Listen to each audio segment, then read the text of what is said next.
Je m'appelle Samuel Durand et j'explore les transformations du travail. J'ai commencé à le faire il y a 4 ans avec une Learning Expedition et en rentrant un gros rapport d'études qui racontait tout ce que j'avais vu chez des pionniers pendant 6 mois.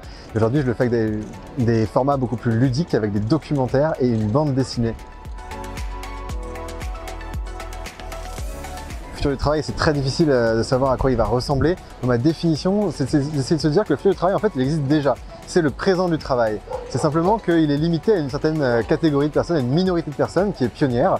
Et alors, j'ai défini le futur du travail comme étant un ensemble de bonnes pratiques d'organisation, de bonnes pratiques de management, de bonnes pratiques dans les outils, de façon même d'envisager le travail qui permettent d'améliorer à la fois le bien-être et la performance au travail. Et donc, c'est du présent du travail. C'est parce que c'est simplement adopté par une minorité de personnes et ça le restera jusqu'à ce que ce soit adopté par une majorité de personnes. Et là, on parlera plus de futur du travail, mais de présent.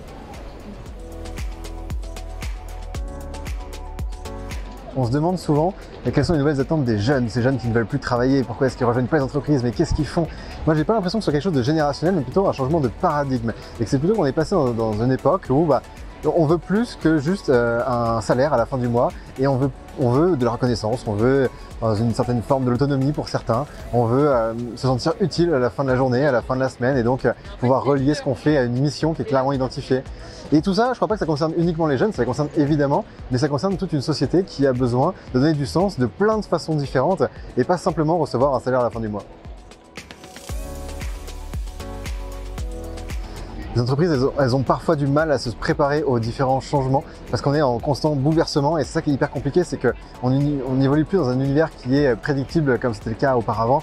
D'ailleurs, je sais pas si ça l'a vraiment jamais été, mais là, les changements se sont vraiment accélérés de tous les côtés.